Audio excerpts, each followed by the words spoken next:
Welcome, everyone. My name is Balint. I'm stoked to be here in Florida. I'm originally from Hungary. I live in the Netherlands. Very happy to be here today.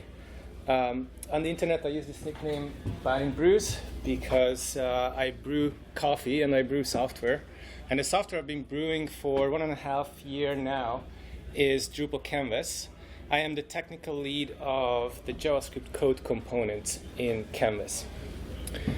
And what is Drupal Canvas? If you haven't heard about Drupal Canvas, it is Drupal's new visual page builder. And now, as of Drupal CMS 2.0, it ships by default with Drupal CMS. And this session is going to focus on one specific part of Drupal Canvas, the JavaScript code components. But if you're not familiar with Canvas, that's all good. I'm going to try and cover the content in a way that's still going to be useful for you. And if you want to learn more about Canvas, some of the fundamental concepts and the vision for the future and positioning of Drupal Canvas in the age of AI, I recommend that you go to the session of Laurie Timanet, who is the product lead of Canvas and really the visionary behind Canvas.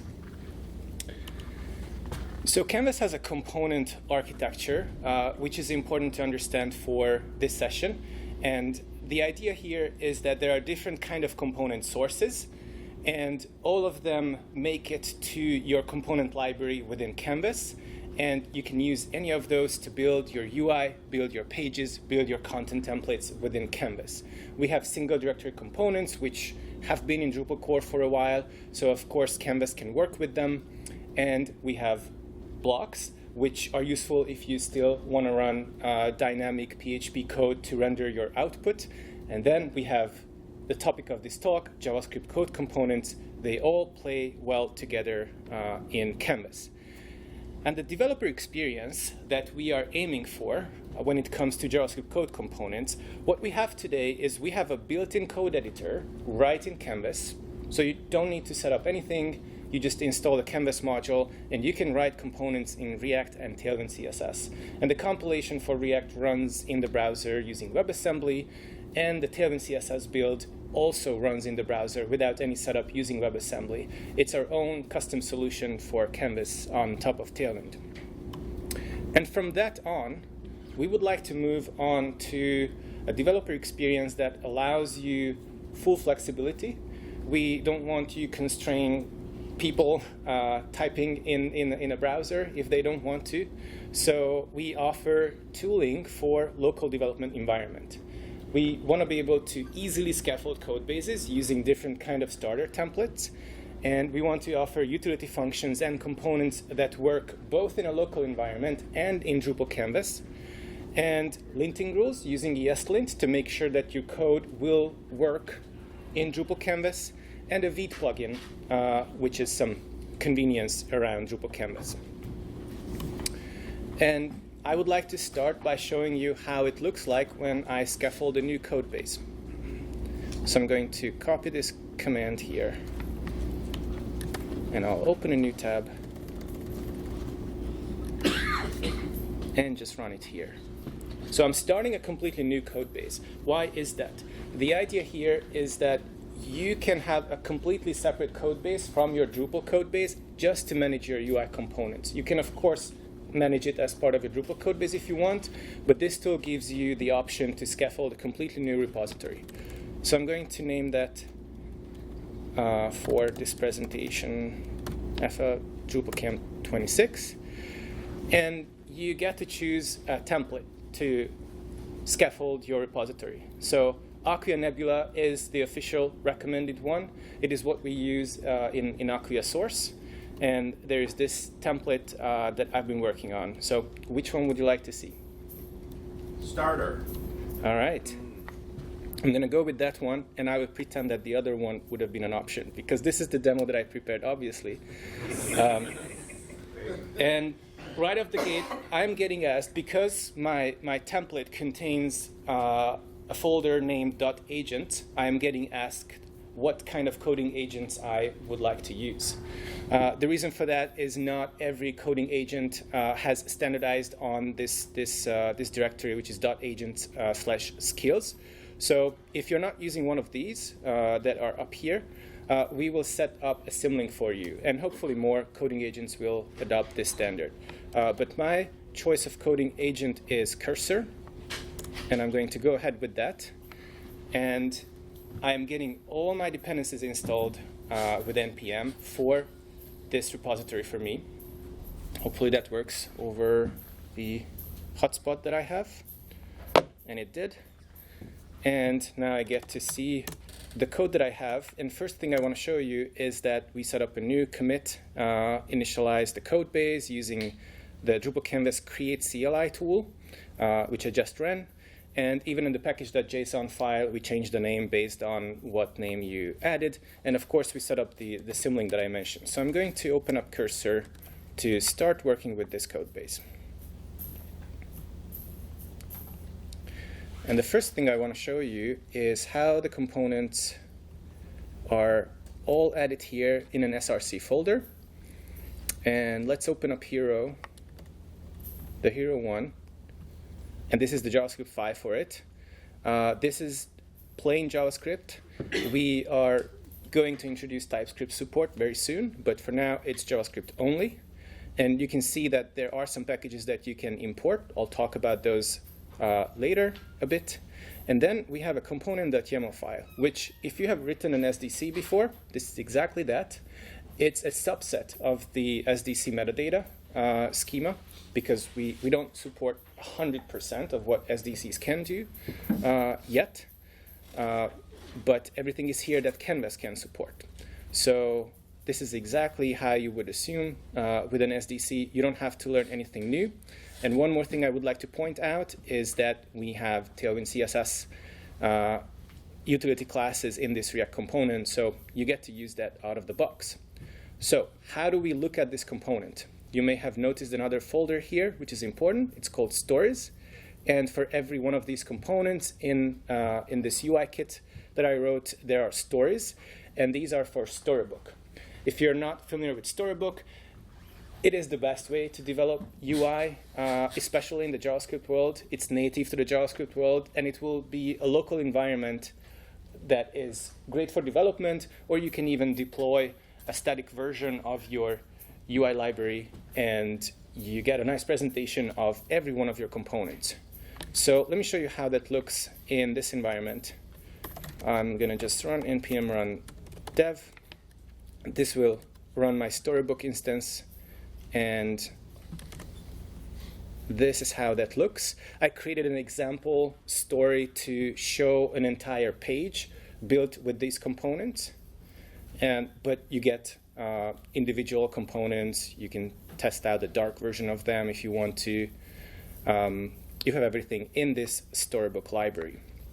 So the next thing I want to do is, because this is all running locally, how do I get to moving these to Drupal? So let's head over to my Drupal Canvas screen here. So this is a clean Drupal installation, and I use the Stark theme because the Stark theme will provide minimal to no CSS, and then I get to control the entire CSS using my code components and my UI library. And the only thing I need to do in order for the components to show up here, I need to set up the CLI tool, which I haven't mentioned yet, but we have a CLI tool that allows you to import all your components into Drupal Canvas. So all I need to do to get that set up is I need to set up an OAuth client. So this is using the simple OAuth module, which is a dependency of Canvas OAuth, which you need to enable in order to work with the CLI tool. And I'll just quickly add a consumer here. I will call it Canvas CLI. The client ID I want to use is CLI, and I'll add a very secret. And I need to enable the client credentials, grant type, choose these two scopes, and just assign a user which is not anonymous. Everything else can stay the default. And now I have a working OAuth client that I can use with my CLI. In order to do that, I need to set up my local environment because I just created this code base, so I don't have anything set up. So I just created a copy of the .env.example, which I'm going to open up here, and I will simply add my Canvas site's URL here.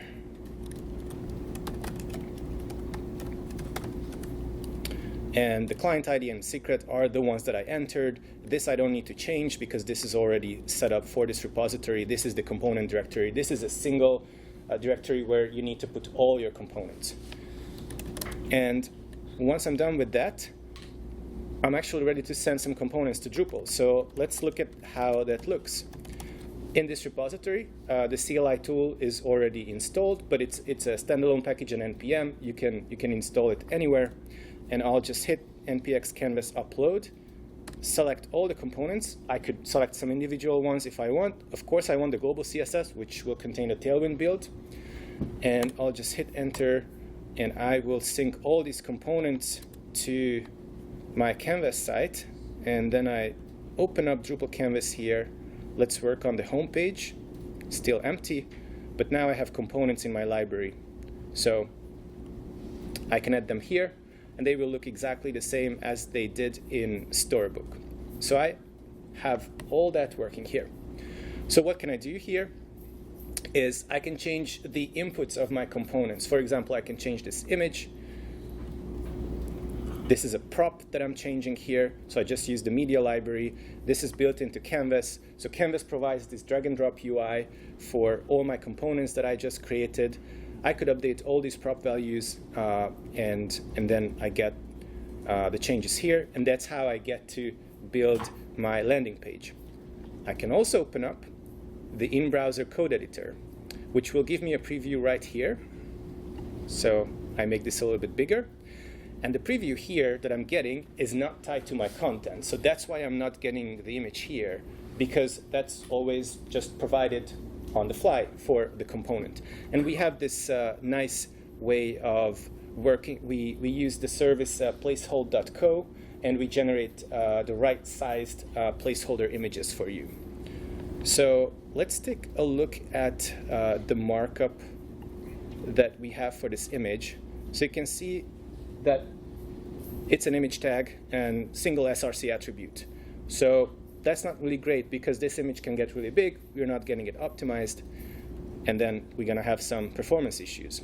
So what we provide to work with this here is similar. It's actually not similar. It's exactly the same as Next.js provides for image optimization. If you have worked with Next.js, you know that all you need to do is you import an image component.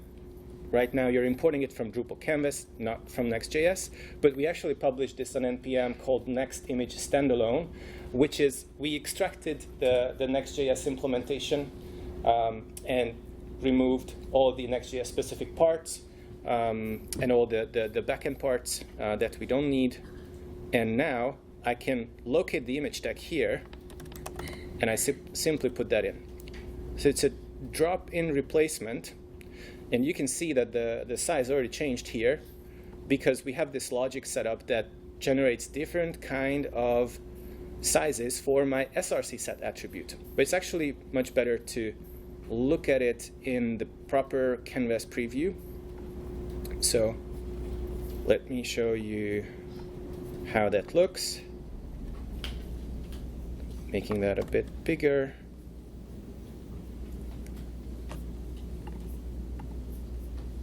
So I have the image tag here, but now instead of a single SRC attribute, I have an SRC set, and there are all these sizes generated for me.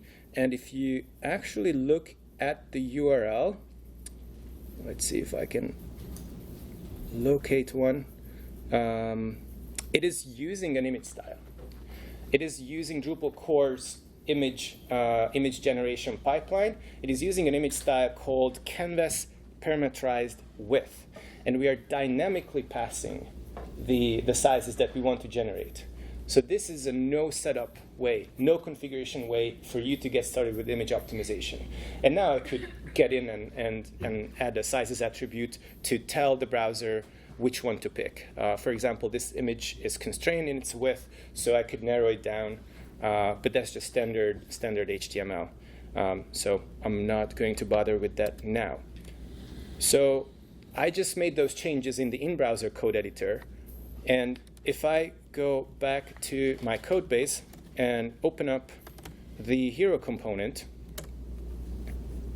of course, I still have the image tag here. Nothing really happened to synchronize it. So what I need to do now is I need to publish my changes. So Canvas allows you to selectively publish your changes. The global CSS change is there because Tailwind was rebuilt. Whenever you change the component's markup, we need to rebuild Tailwind. So that happened in the browser.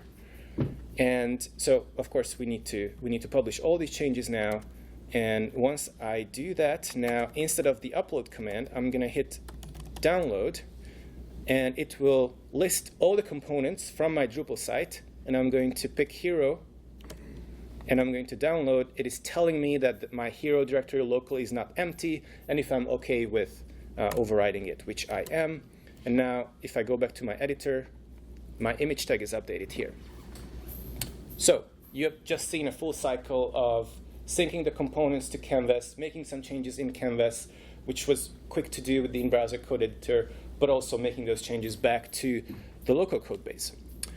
So there's something else I want to fix with this hero component. Let me actually pop back into Storybook, because you can see that there is a button here, and there is another one here. But if I go and look at my component library, I have no button component, so that markup is actually just hard-coded at both places, which is not so great. So let's do something about that. And for that, I don't want you to watch me to type all of that in and do the refactor. So I am going to use an agentic skill, which we ship for Canvas. I'll come back to this, but first, because this will take a couple of minutes, I will just copy this prompt, which goes like, both the hero and pricing table components render the same style of button. Create a new standalone button component that can be used in both places. So that's my entire prompt. I'll make sure to use GPT 5.3, best model, if you ask me. And This week. And then this is going to make that change for me. But while it's working, let me go back and show you something. So I already have this skill installed, so I didn't go through this.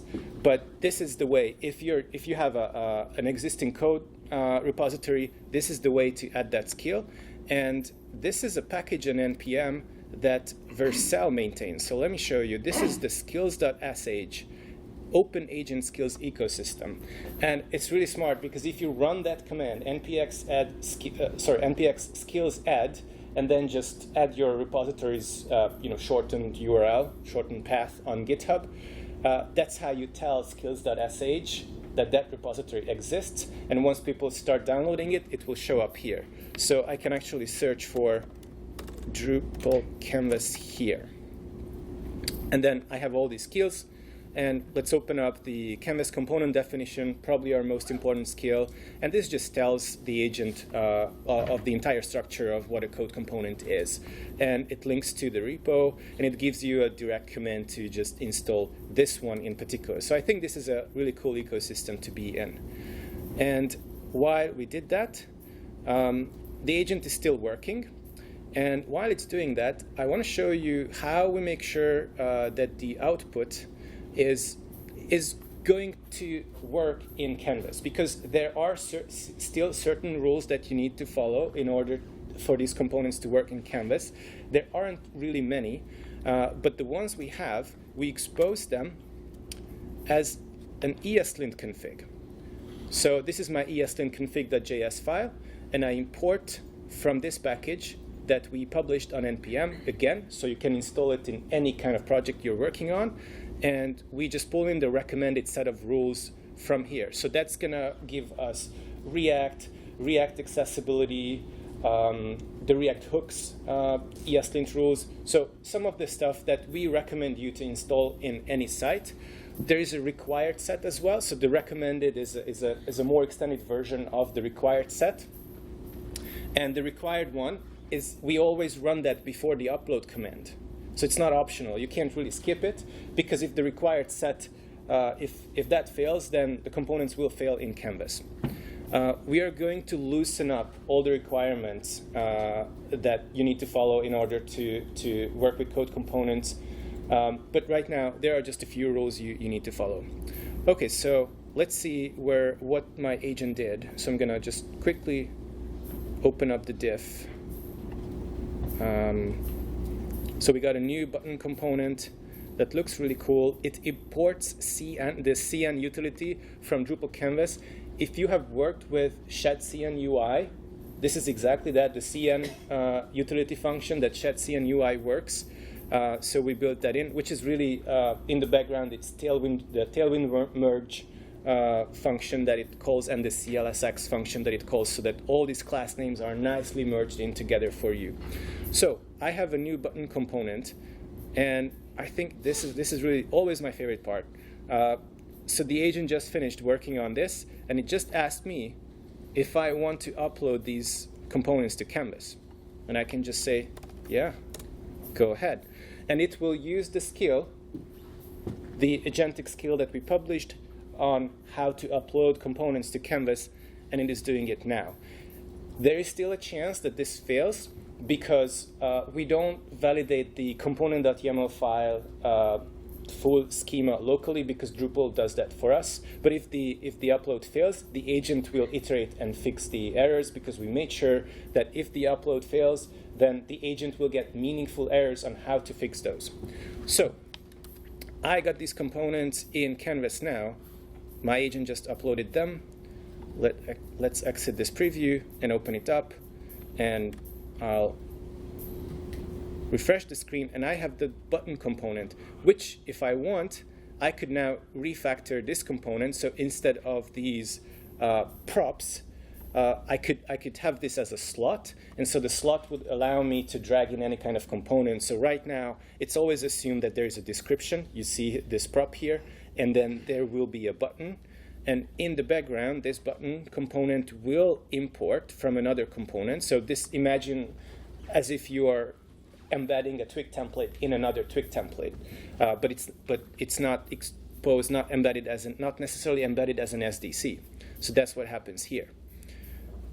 All right. So the next thing I want to show you, let's keep working on this page, and I want to build a header, not from there, but from here.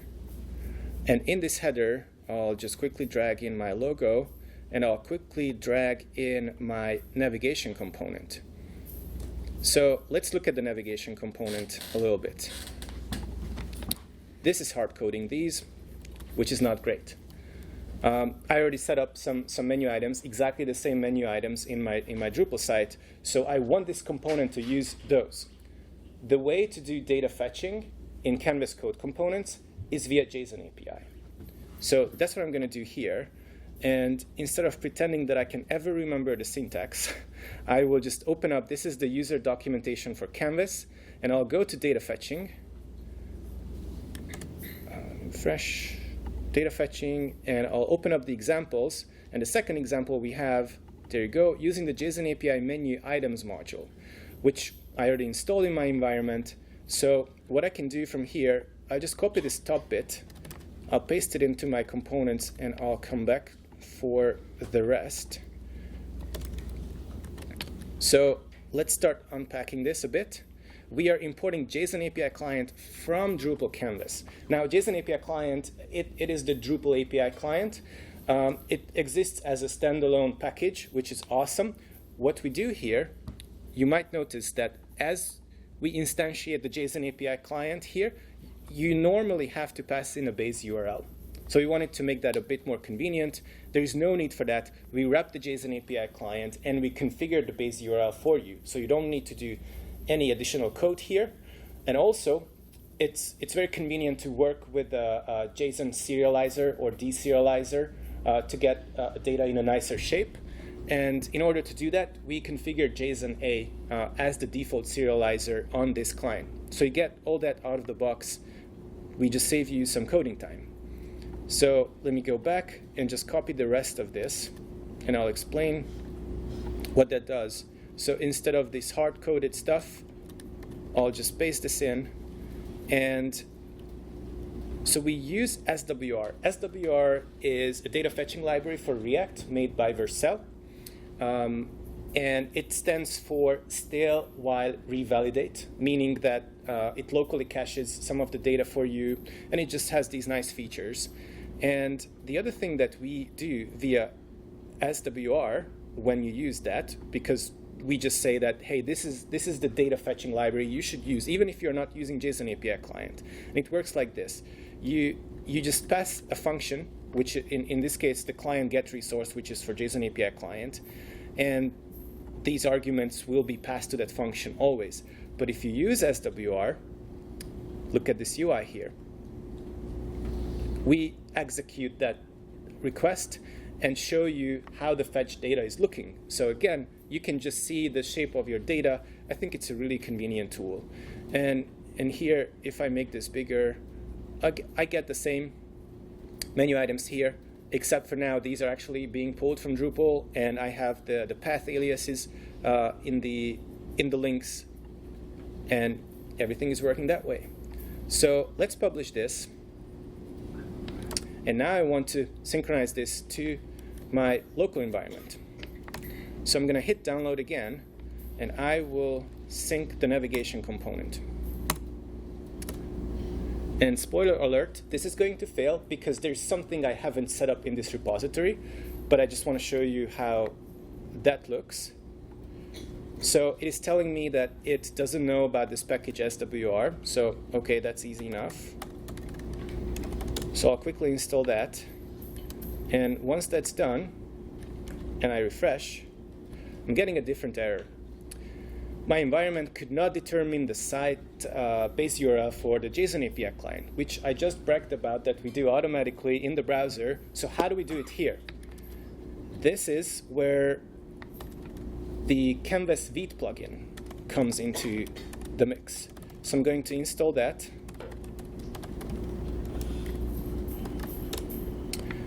And when that's done, okay, let's close this up a bit. I can go to my Vite config, and I can import Drupal Canvas from the Drupal Canvas Vite plugin. And currently, my setup for Storybook has React Tailwind CSS, and now it has Drupal Canvas. And in order to use that, I need to restart my Storybook. And if I refresh, then this is getting pulled from Drupal. So I can work locally and send JSON API requests to the same Drupal environment. I think that's pretty neat. Okay, so I want to go back to Canvas and show you something else. I want to start, so instead of keep working on this page, I want to create a content template for my article content type. So that's Canvas's way to take over the rendering of a content type. And so I have some articles, sample articles already in the system. So I'm going to set up a new content template using the full content view mode. And here I get a new template. And I think the interesting thing I want to show you here is let's add a heading here, which I want to, so right now this uses the heading component's example value from component.yaml, but I want to connect it to the title.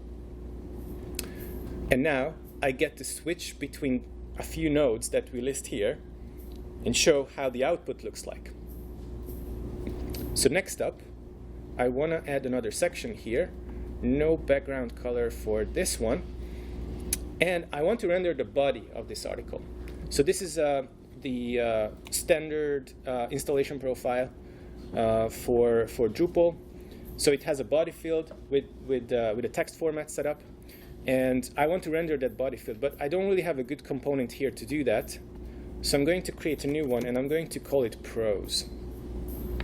And here, what I want to do is I want to import a built-in component called formatted text. And I'm importing it from Drupal Canvas. This is also a standalone package in NPM, by the way, so you can install it in any project, and these will work. And we made sure they work both in the in-browser code editor and in a local environment. So I just pulled in the formatted text, so I want to make use of it here. And now, right, this needs to change as well. I want to add a new prop because there is no prop set up for this. So think about this part as a UI for creating a component.yaml file. This is exactly that. So instead of me creating a component.yaml file, I can just type in the prop name here. I can set it to formatted text, and I can add an example value. All right, so let's add this to my component. And now I want to use it here. And I want to, instead of this static input, I want to connect it to a field, which is going to be my body field.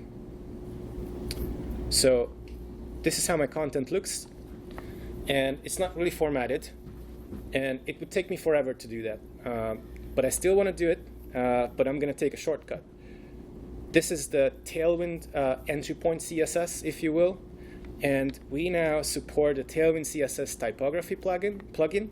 So you just enable it here. And now I can go here, add the class called prose, which is the Tailwind typography plugin's built-in class. And if I go back to my content, it's nicely formatted, beautiful vertical rhythm, beautiful spacing. I really like this. So we just used a built-in Tailwind CSS plugin in the browser again.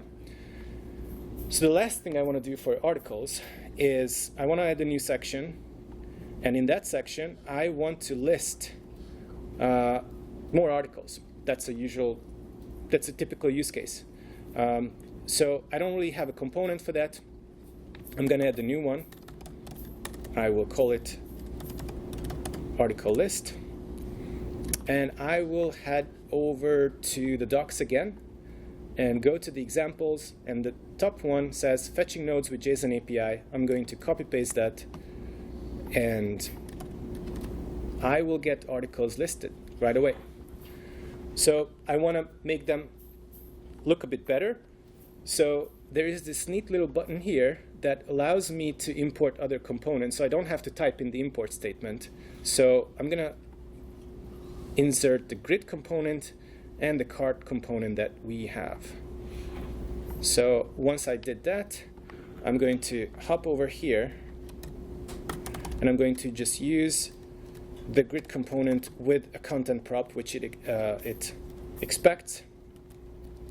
And I'm going to copy this from this UL tag. And now this is using my grid component. So another quick thing I want to do, I want to make this outer tag the anchor tag. I want to copy over my href attribute, and instead of this one, I want to use a cart component, and I want to pass the article title. And now I get nice cards here. And one more thing I want to fix about that is I want only 2 in one row. So that's where the built-in CN utility function comes in, because I can just pass an additional class name and it will be merged into the Tailwind classes of my grid component. So I can just say that for the medium and up display, I want 2 columns. And now that is giving me 2 columns. So let's add this to the component. And now I want to, let's say, not that.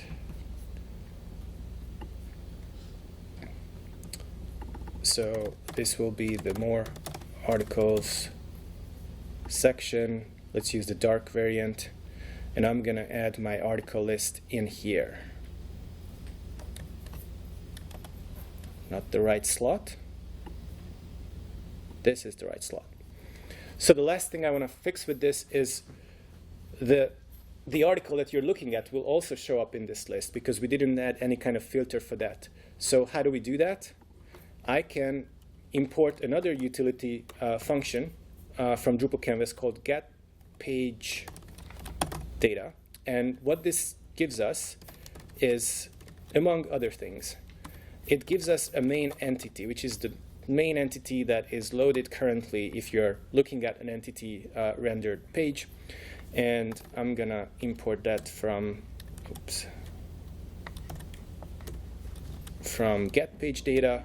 And what I need to do here is, let's say, current ID. And if the main entity, if it has a UID, then use that. If not, just fall back to an empty string. And then I'll just quickly add a filter here, which says the ID shouldn't be the current ID. And once that's done, I only get 4 articles because the one I'm looking at is filtered out.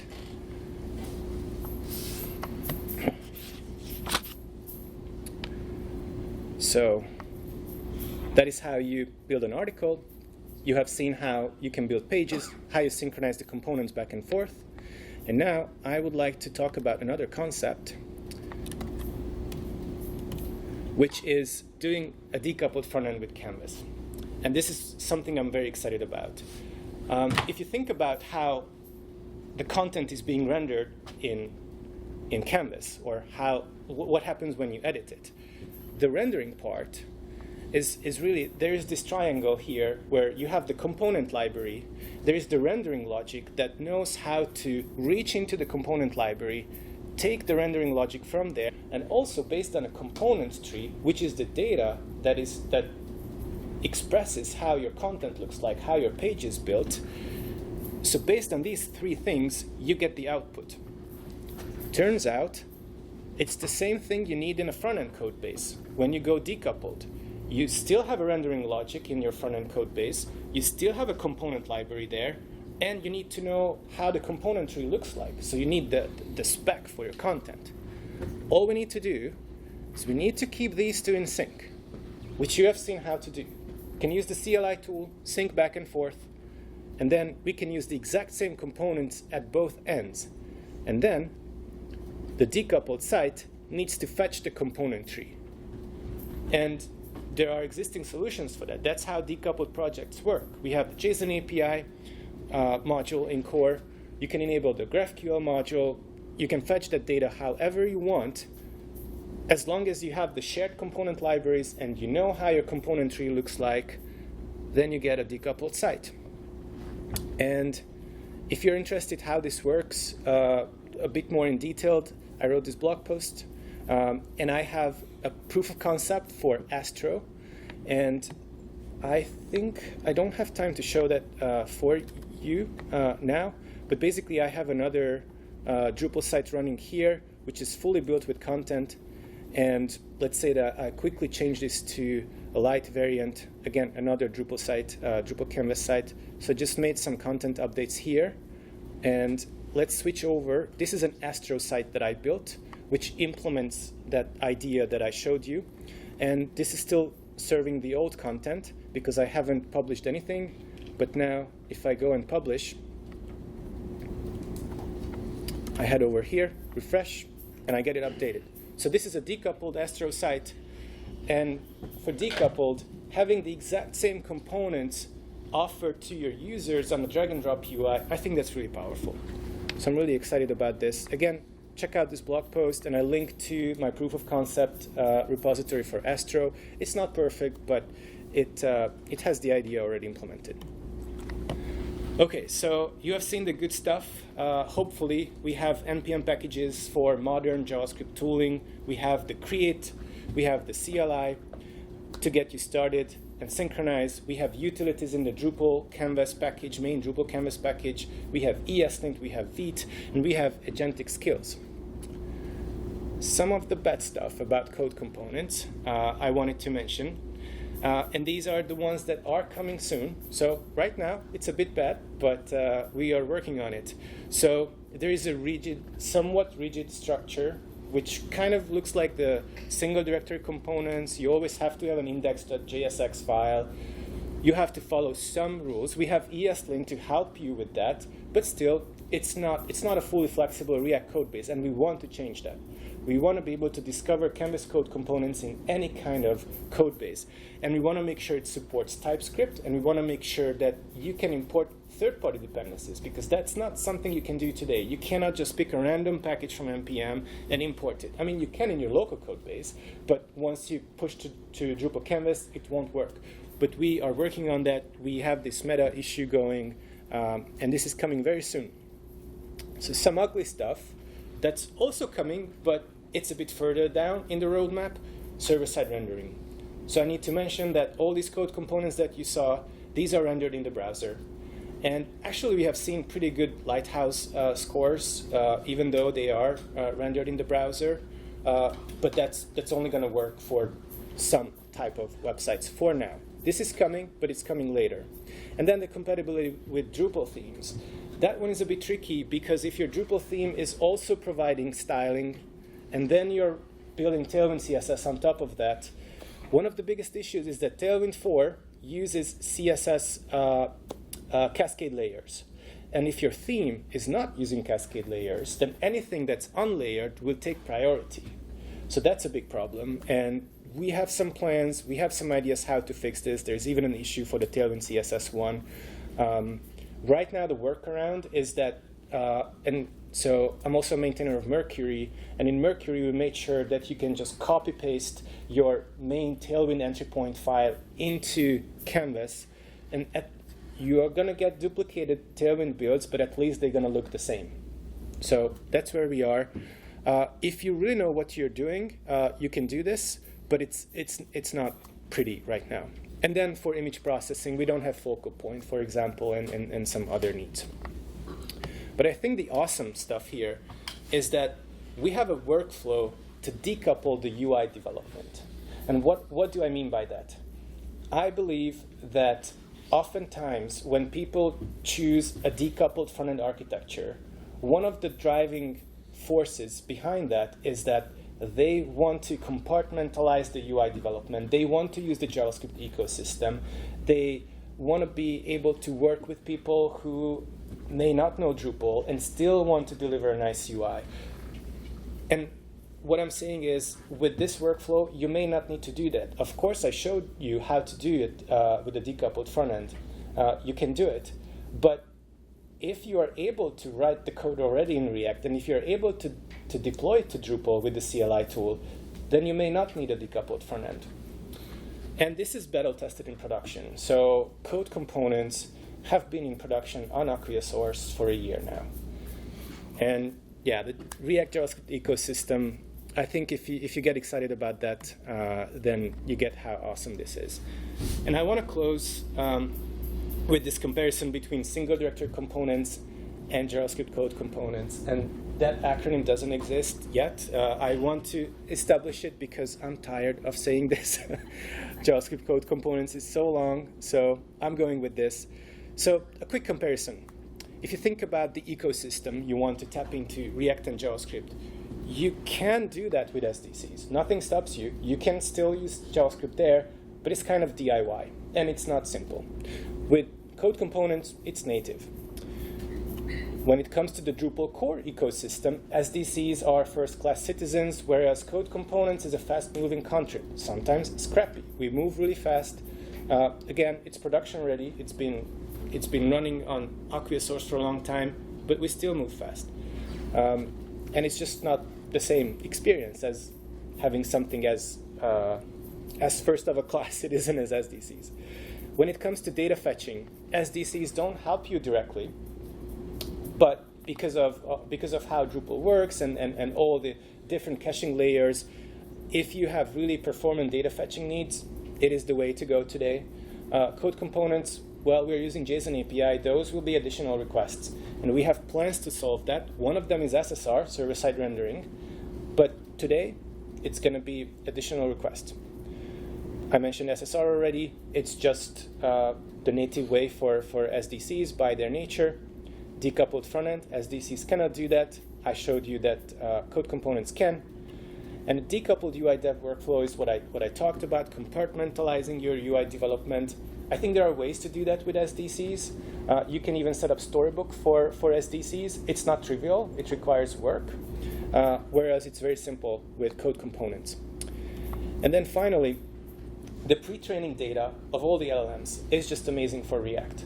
And that is going to come handy for the markup part, the Twig part for SDCs, because the tokenization is very similar.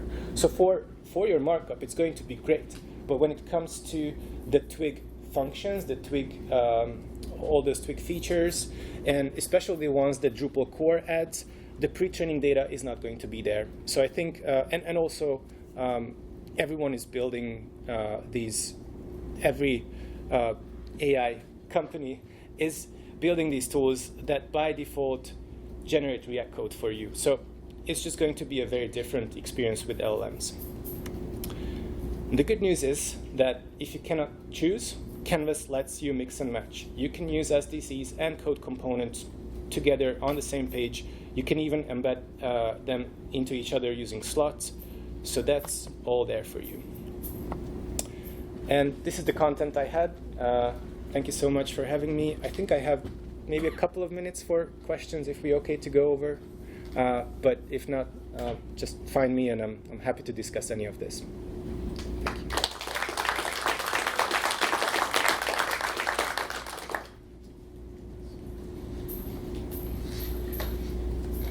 Okay, there's a question there. Did you, in your prototype for decoupled frontend, choose Astro because of the lack of server-side rendering compared to Next.js? That, Yeah, so the question is if I chose Astro because of the lack of server-side rendering. No, not intentionally, but actually I tried to build a Next.js prototype, and then I realized that it's not really because of the server-side rendering, but just the differentiation between client-only components and server-only components. There isn't really an easy way to do the rendering now, so I went with Astro. But even in Astro, it's all client-side now, so it's not perfect, but this is just a matter of time and resources until we can fix it. I just really like Astro. I think Astro is fantastic for content-focused websites. I also like Next.js. My preference is use Next.js when you build something, when you log in, when you're building an app, and use Astro for content-heavy sites.